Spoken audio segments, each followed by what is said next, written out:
Well, hello there, you absolutely amazing human beings. Welcome, welcome, welcome to the show.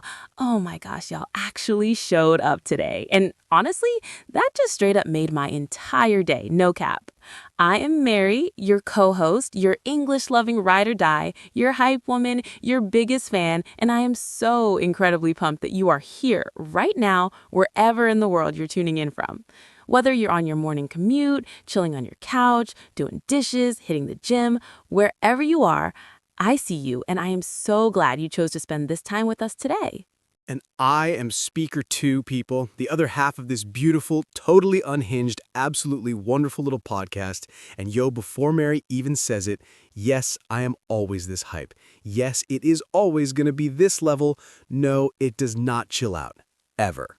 You're welcome, and also, I'm low-key sorry, but mostly not sorry. You are never sorry, not even a teensy tiny little bit. Not even a little bit. Okay, so listen, can I just say something real quick? Today's episode has been living in my head rent-free for like 2 whole weeks, y'all. I'm not even playing. I have been thinking about this topic so hard that I literally dreamed about it, like actual sleep dreams about English conversation hacks. My brain said, Mary, we are not clocking out on this one. Okay, so that's either like the most dedicated thing I've ever heard, or it's a sign that you need a vacation, Mary. Maybe both. Definitely both. Probably both, Alex. I fully accept that. But okay, but hear me out, because today we are dropping something that I know, like I genuinely know in my soul, every single person listening to this right now needs to hear. Like, this is that episode. This is the one you're going to want to text your friends about. Okay, so here's the deal, fam. Today's episode is called English Conversation Hacks for Daily Life. And listen, those words, conversation hacks, are about to completely flip the script on how you think about speaking English. We're not talking about cracking open a textbook. We're not talking about grinding through 500 grammar rules. Nope. We are talking about real, human, street level, you can pull this out today kind of stuff. The kind of stuff that actually works when real life gets real.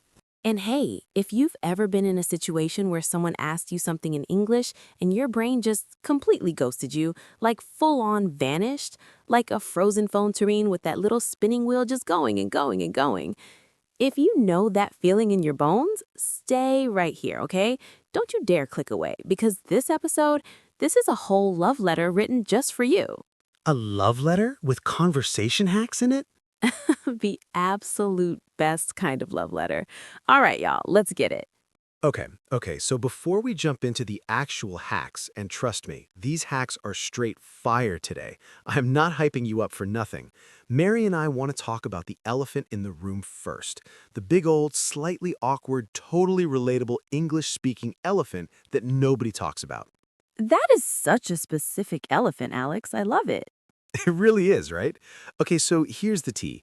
We hear this all the time. Someone hits us up and says, yo, I've been studying English for like 2 years. I know my grammar, I got vocab for days, but the second a real person talks to me in real life, I freeze up. I can't get a single word out. I totally panic and want to disappear. Y'all, does that hit close to home? Does that sound familiar? Because I pinky promise you, you are so not alone in this. Like, not even a little bit alone. I have heard this exact same story from students all over the world. Young folks, older folks, working professionals, college students, stay-at-home parents. The freeze is real, it hits hard, and it has a name. Okay, wait, what's the name? Dramatic beat, the gap. The gap. The gap between classroom English and real-life English. See, here's the thing. In a classroom, in a textbook, English is all neat and tidy and totally predictable, right? Someone goes, hello, how are you? And you go, I am fine, thank you. And you, boom, done, clean, organized. You studied that. You know that. That's in your brain permanently.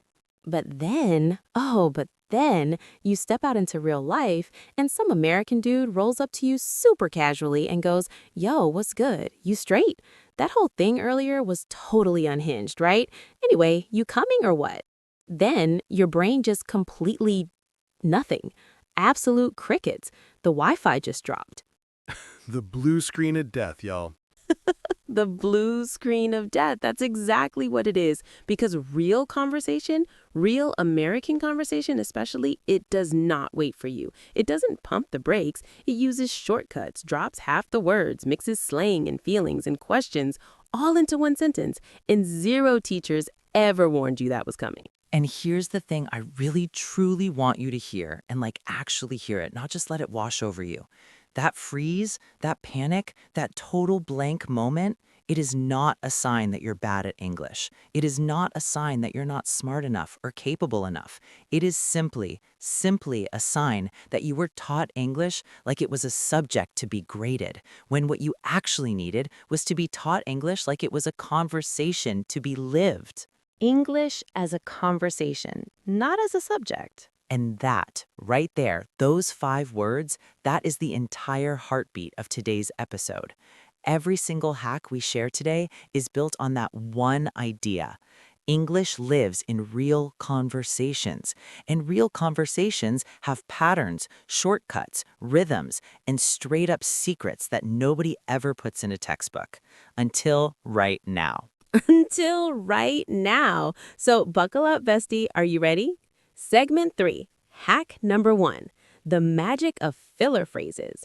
Buy yourself time like a pro.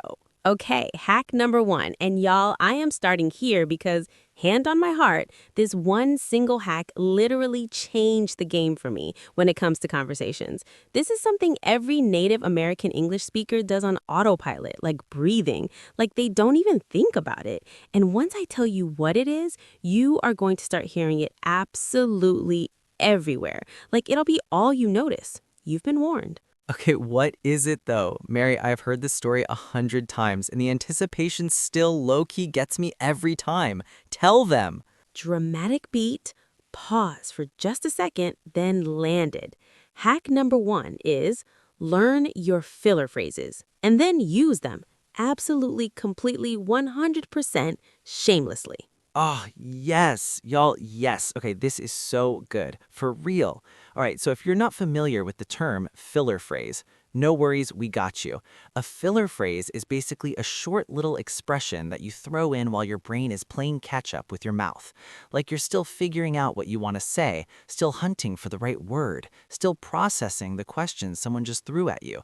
But instead of going silent and looking panicked, you just drop one of these little phrases and you sound totally natural the whole time. Like a pro, like you do this every day. And oh my gosh, native speakers, especially Americans, use these things all the time, like every 30 seconds in a real conversation. No joke. Stuff like, well, or that's such a good point. Or, I mean, honestly though, or so basically what I'm trying to say is, or, okay, let me think about that for a hot second. Or you know what I mean? Or it's kind of like, or I guess what I'm getting at is, or oh, now that you bring it up, or here's a big one Americans say all the time. I mean, at the end of the day. And here's what's so beautiful about this. When a native speaker drops these phrases, nobody thinks they're slow. Nobody thinks they don't know what they're talking about. It just sounds like a completely normal, chill, natural human person having a completely normal, chill, natural human conversation. That's it. Because that is what a normal human person sounds like, Mary. Like real talk, we are all just buying time in every conversation in every language on earth.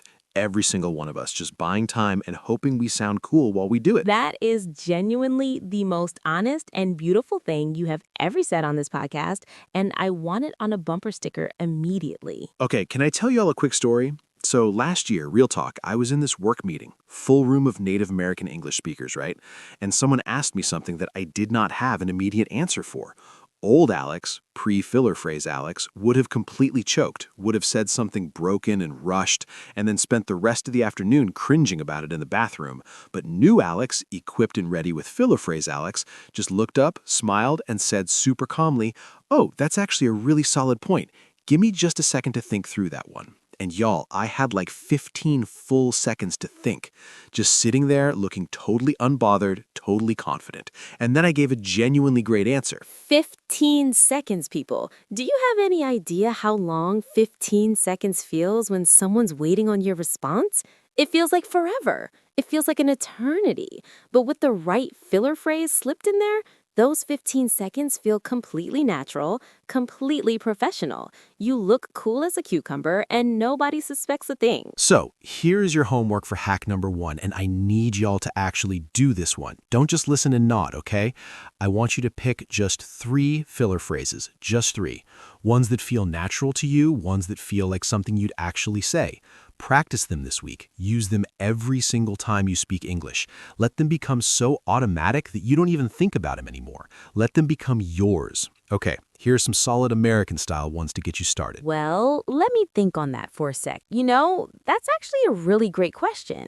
I mean, basically what I'm saying is, it's kind of like, how do I put this? So here's the thing. 3 phrases this week, non-negotiable. Watch how fast your conversations level up. That's the hack. Simple, powerful, real deal. Segment 4. Hack number 2. Echo and expand, the trick that makes you sound fluent instantly. Okay. Moving right along because hack number 2 is making me genuinely giddy right now, and I cannot even explain to you why it isn't taught in literally every English class. Every single time you say, I cannot believe this isn't taught everywhere, I know without a shadow of a doubt that something really, really good is about to come out of your mouth. You know me way too well. Okay, hack number 2. It's called Echo and Expand. Write it down, screenshot it, tattoo it somewhere. I don't care. Just remember it. Ooh, okay. Break it down for us. All right, here's the situation. Someone asks you a question in English. Your brain needs a second. Totally valid, totally normal. But instead of freezing up, instead of going, and wanting to crawl under the nearest table, you echo back a piece of their question. Like you literally repeat part of what they just asked you, and then you expand from there. You finish the thought. You answer. Easy. Okay, so someone comes up to you and goes, hey, what do you like to do on weekends? And instead of blanking out, you go, what do I like to do on weekends? Oh, I'm really into, and then you just finish it. That's it. You gave yourself 3 full seconds of thinking time just by echoing the question back. Your brain had room to breathe, and you sound completely, totally, 100% fluent. Or someone goes, do you think learning English is actually hard? And you go, do I think it's hard? Honestly, I think, boom, done. You started your answer, you bought yourself thinking time, and you showed them you understood the question perfectly. That's what we call a triple win, y'all. And here's the thing. This is not a cheat code. This is not some sneaky workaround. This is a real, legit, authentic conversational technique that skilled communicators use every single day. Journalists use it. Therapists use it. Lawyers use it during depositions. TED Talk speakers use it. And now you are going to use it too. Welcome to the club. Y'all, I have to tell you about one of my students. Incredible young woman. Let's call her Priya. She came to me and she was genuinely almost in tears. She said, Alex, every time someone asks me something in English, I just say yes or no, and then it gets awkward and the conversation just dies and I want to disappear. And I taught her echo and expand. Just this one thing. 2 weeks later, she messaged me. She said, Alex, I literally talked to a complete stranger at the bus stop for 20 whole minutes today in English, and I wasn't even scared. Oh, that just gave me actual physical, real chills. Like right now, up my whole arm. Me too, every time I think about it. Because here's the thing, that wasn't just an English win, that was a life win. That bus stop, that stranger, that 20-minute conversation that felt impossible 2 weeks before, that happened because she had one tool, one single tool in her back pocket that gave her just enough confidence to say the first word. And once she said the first word, the rest just came. One tool, one hack, 20 minutes at a bus stop. That is what all of this is about, y'all. Not perfection, not being flawless, just real life, real moments, real human connections. Echo and expand. Those 3 words, don't forget them. Okay, hack number 3. And Alex, brace yourself, because this one is about to completely rewire the way you think about vocabulary. Like the way the vast majority of English learners study words is, and I say this with so much love and zero judgment in my heart, completely, totally, 100% backwards. Backwards? Like, how backwards are we talking here? Okay, so here's what most beginners do. They study words, individual, single, solo words. Apple, run, beautiful, speak. And hey, that's not useless. I'm not going to throw shade at vocabulary lists entirely. But here is the massive problem. In a real conversation, words do not travel solo. Words are never alone. They always roll up in groups. They come in phrases. They come in chunks. And if you're only packing single words in your brain, you are essentially building every sentence from scratch in real time, in the middle of a conversation. That is exhausting. That is slow. And that is what's making you feel stuck. So instead, and this is hack number 3, y'all, this is the move. Instead of learning single words, you learn chunks, full phrases, complete expressions, pre-made, ready-to-go language that you can just pull straight out of your brain and drop into a conversation without having to build a single thing from scratch.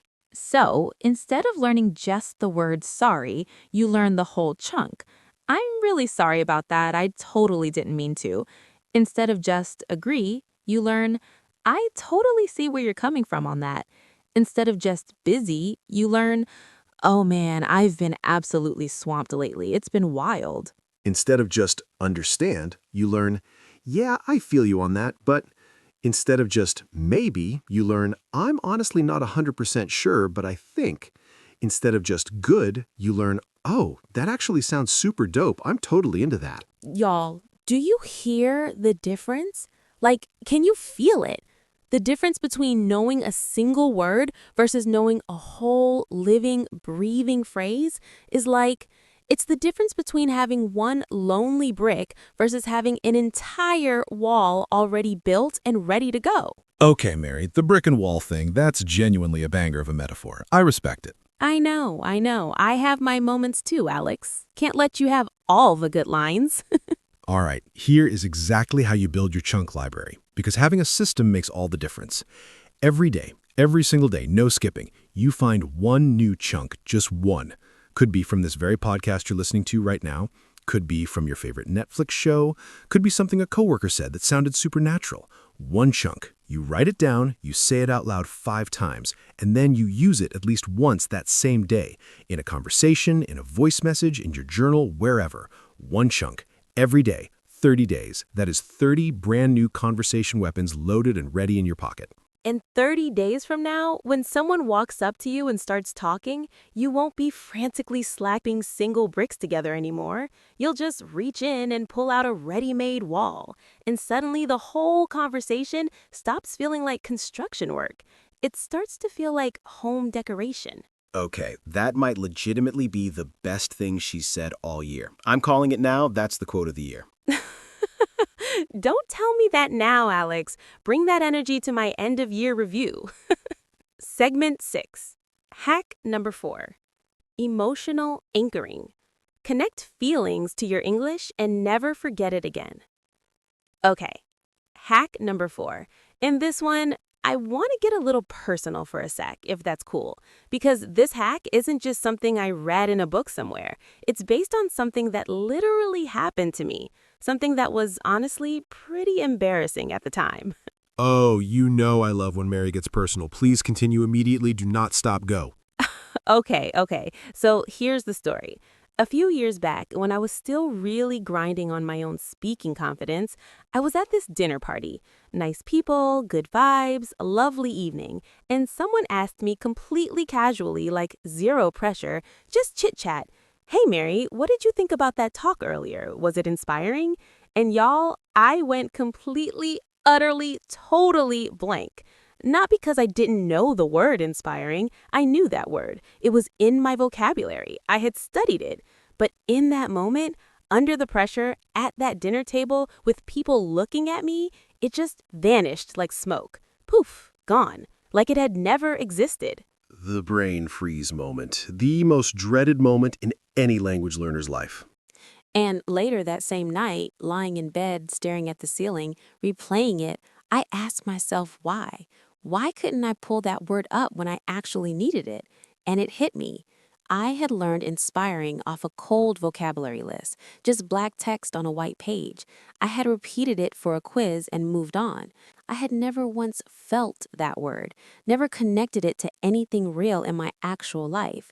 It was just ink on paper with no soul attached to it. And that, right there, is the whole deal behind hack number 4. Y'all ready? It's called emotional anchoring. Here's the science behind it, and this is real stuff. This isn't just feel-good fluff. The human brain does not store language the way your phone stores photos, neat little files in a folder somewhere. Nope. The brain stores language the same way it stores memories, woven in with feelings, experiences, senses, real moments from your real life. And when you attach a genuine emotion to a word or a phrase, a real emotion, not a pretend one, your brain goes, oh, this one matters. This one is important. This one stays. So here's what this actually looks like. You're learning the word grateful. Don't just write it down and repeat it cold. Close your eyes, seriously, actually close them, and think about something in your life right now that you are genuinely grateful for. Your people, your health, that one moment that changed everything for you. Feel it, like actually feel it in your chest, and then say the word out loud. Grateful. Pause. Beat. That word now has an address in your brain. It lives somewhere real. Or you're learning the phrase, I'm absolutely overwhelmed. Don't just say it into the void. Think about a real time you were genuinely overwhelmed. Maybe that insane week at work when everything hit at once. Maybe moving to a new place all by yourself. Maybe a moment when life just felt like too much all at the same time. Feel that, see it, and then say it. I was absolutely overwhelmed. Pause. Beat. Locked. Yours. Tagged with a real feeling that your brain will never, ever delete. And this isn't just a cute theory, y'all. There's legit research behind it. Psychologists and neuroscientists have spent decades studying how emotion enhances memory formation. When something genuinely feels like something, when your body actually responds to it, your brain files it as important. And important stuff doesn't get deleted. It gets kept, accessible, ready to pull up exactly when you need it. So, the next time you sit down to learn English, don't just study it from the outside. Feel it from the inside. Bring your whole messy, beautiful, complicated human self to it. Your stories, your memories, your emotions. Because those aren't distractions from the learning, y'all. Those are the learning. Those are the learning. Pause. Beat. That right there is everything. Absolutely loves this one. My English brain is working serious overtime. I am obsessed with that phrase. That is going in my permanent rotation immediately. And here's what I really need you all to internalize about these phrases. Using them is not weak. It is not embarrassing. It is not throwing in the towel. It is doing exactly what every skilled, fluent communicator does every single day, managing a conversation with professionalism and self-awareness. Asking for clarity, checking your understanding, being honest about where you're at. These are not signs of failure. These are skills. And honestly, they make you a better conversationalist than half the native speakers out there. The bravest thing you can do in a foreign language is stay in the conversation even when it gets messy and hard and uncomfortable. Your rescue kit helps you stay. It keeps you in the room. And staying in the room, showing up and not running away, that is exactly where every single bit of your real growth happens. Segment 8. Hack number 6. The Daily Life English Menu, Real Conversations You Actually Need. Okay, hack number 6, and oh my gosh, this one is so deliciously practical it almost feels like cheating. Like we're getting into the actual kitchen of daily English right now. We're cooking something real today, people. The kitchen.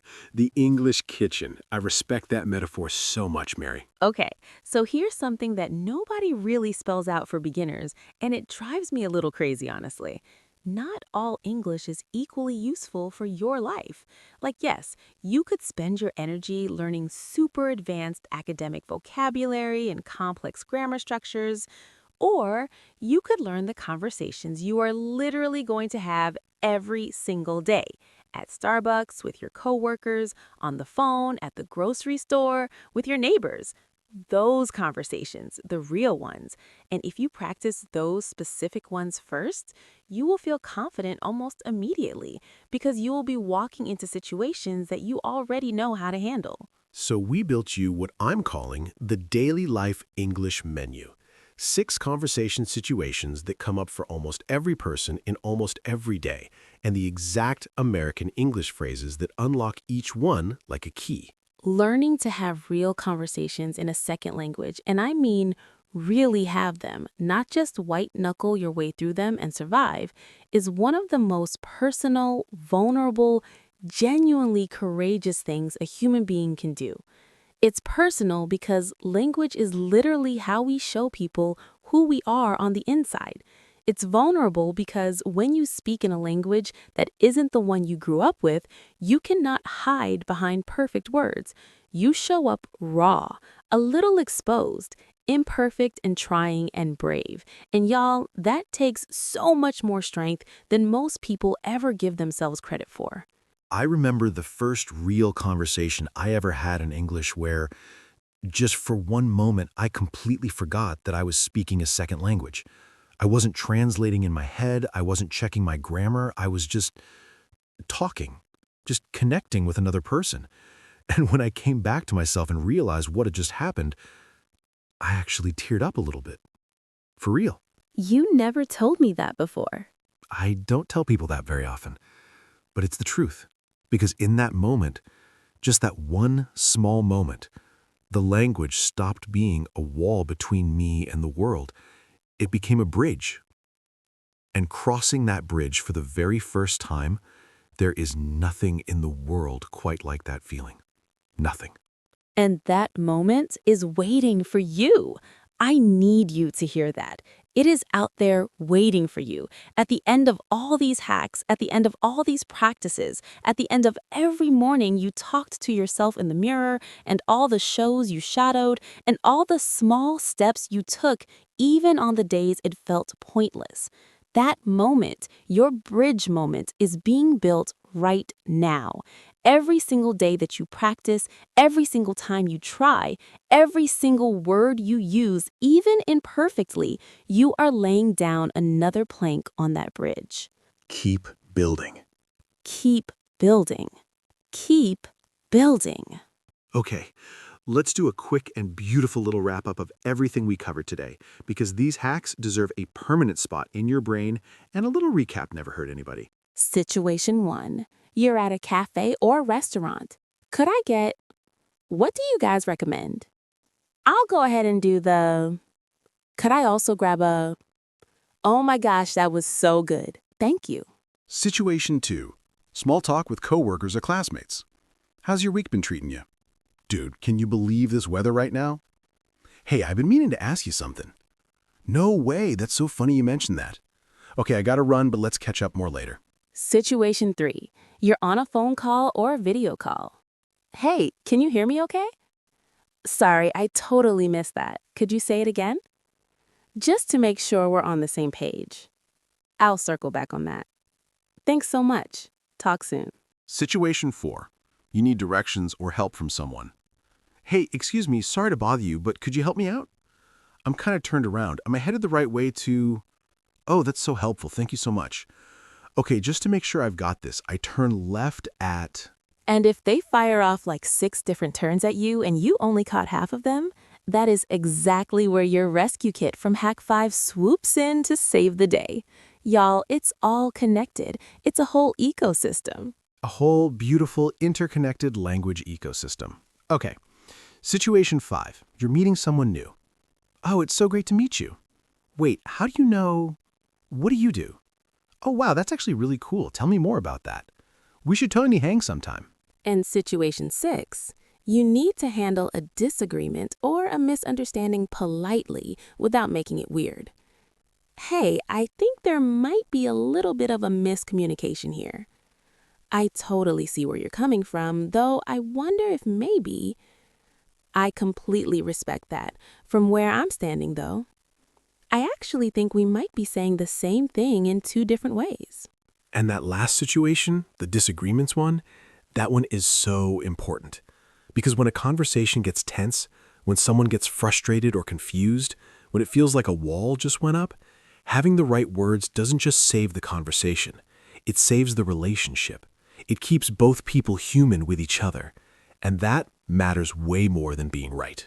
That is the whole point of language at the end of the day, isn't it? To keep the door open, to keep the connection alive. When you really break it all the way down, that is all a conversation ever is. Two people choosing to keep a door open between them. I love that so much. Okay, situation 6. You need to handle a disagreement or a misunderstanding politely without making it weird. Hey, I think there might be a little bit of a miscommunication here. I totally see where you're coming from, though I wonder if maybe I completely respect that. From where I'm standing, though, I actually think we might be saying the same thing in two different ways. And that last situation, the disagreements one, that one is so important because when a conversation gets tense, when someone gets frustrated or confused, when it feels like a wall just went up, having the right words doesn't just save the conversation, it saves the relationship. It keeps both people human with each other, and that matters way more than being right. That is the whole point of language at the end of the day, isn't it? To keep the door open, to keep the connection alive. When you really break it all the way down, that is all a conversation ever is. Two people choosing to keep a door open between them. I love that so much. Okay, we are coming in absolutely hot with hack number 5, and I'm not exaggerating when I say this one is practical, it is immediately usable, and it has personally saved me from some truly legendary awkward silences more times than I even want to admit. More times than you want to admit. That's saying something, Alex. It is absolutely saying something. Okay, hack number 5. I call this your conversation rescue kit, and every English learner on the planet needs one of these in their back pocket at all times. Ooh, okay, what's in the kit though? Tell the people. All right, so here's the real tea about daily English conversations, especially if you're still building your confidence. Sometimes you're going to get lost. It happens. Sometimes someone says something and you caught maybe 50% of it. Sometimes they use a phrase you've never heard in your life. Sometimes they're talking so fast you only grabbed like 3 words and you're just vibing and hoping for the best. And in those moments, most people do one of two things. They either fake it completely, nod along like a bobblehead and pretend they understood everything, or they totally shut down and end the conversation right there. The eternal bobblehead nod, y'all, I have been there. Just nodding, smiling, absolutely no idea what's happening, fully lost, just vibing, nodding like, yes, totally, completely, I understand everything you just said. Meanwhile, internally, I am in complete free fall. We have all been the lost bobblehead, and nobody should be ashamed about it. But hack number 5 gives you a third option, and it is so much better. You pull out your conversation rescue kit, a set of simple, natural, totally normal phrases that keep you in the conversation even when you're completely turned around. Okay, y'all, here's what's going in your kit. Grab a pen, screenshot this, put it in your notes app, whatever works for you, because these are gold. Phrase 1. Hey, I'm sorry, could you say that again a little slower for me? Completely normal. Native speakers literally say this to each other all the time. Zero judgment, zero embarrassment, just ask. Phrase 2. Hold on, I just want to make sure I caught that. You said... This is brilliant because you get to echo back what you think you heard and let them set you straight if needed. Phrase 3, that's a new one for me. What does that mean? This one is charming, honest, and shows genuine curiosity. People love explaining things, trust me. Ask confidently. Phrase 4, okay, I think I'm following you. So basically what you're saying is, perfect for when you got most of it, but want to make sure you're not missing something important. Phrase 5, Give me just a second. I want to make sure I say this the right way. Instead of panicking when the word won't come, you just announce that you're thinking. It's human. It's real. Nobody bats an eye. Phrase 6. Sorry, my English brain is working some serious overtime today. Okay, this is my ride or die favorite of the whole kit because it is funny, it is totally self-aware, and it gets the other person laughing with you instead of at you.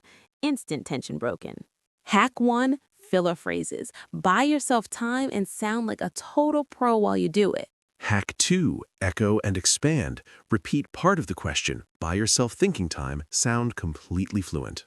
Hack 3, the chunk method. Stop grinding on single words. Start collecting whole phrases. Hack 4, emotional anchoring. Attach real feelings to your English and your brain will hold on to it forever. Hack 5, your conversation rescue kit. The phrases that keep you in the game even when you're totally lost. Hack 6, the daily life English menu. Practice the 6 real conversations that actually come up in your real life. And hacks 7 through 12, the rapid fire bonus squad that makes English impossible to escape in the absolute best way. And listen, if today's episode gave you even just one thing, one single thing you can use tomorrow morning, one tool, one phrase, one idea that made you go, oh, I can actually try that, then we are over the moon. For real, that is all we want. Not perfection, not overnight fluency, just one small win, one tiny shift, one step. And hey, if you are somewhere out there listening to this and you have been feeling like you're doing this whole English thing alone, like you're struggling in silence and nobody gets it, y'all, you are not alone, not even close. You have got us. You have got this whole community of people who are on the exact same road you're on, doing the exact same brave work, showing up every day, even when it's hard. Pause. Beat.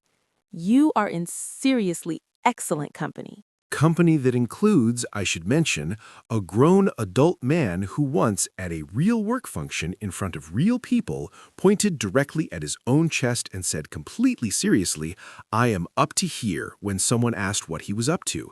The bar for surviving is very clearable, everyone. We are talking basement level. You've got this.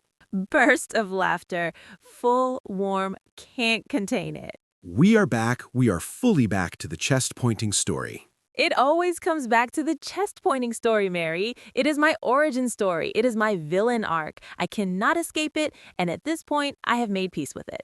Still laughing, recovering with warmth and love. And honestly, that laugh, that story, that completely human, perfectly imperfect moment of totally blowing it and surviving anyway, that is what English conversation is really all about at its core. You mess up, you laugh about it, you try again, you get a little better, and you connect with someone in the process. Pause. Beat. That's the whole thing, y'all. That is genuinely the whole entire thing. Huge smile, final energy, bright and warm and real. If today's episode was your vibe, and I deeply, genuinely, wholeheartedly hope it was, please share it with someone who is on their English journey right now. Text it to them, send it to a friend, post it somewhere, because there's somebody in your life right now who needs exactly this, and they just haven't found it yet. Be the one who sends it to them. Subscribe if you haven't already. Drop us a comment, leave us a review, slide into our messages. We read everything, and hearing from you genuinely makes every single episode worth every minute we put into it. Until next time, gorgeous humans, keep having conversations. Keep making the mistakes. Keep laughing at yourself. Keep laying down those planks on your bridge. We love y'all way more than you probably know, and we will see you real soon. Stay curious. Stay brave and never, ever stop talking. See y'all next time. Bye-bye for now, everyone.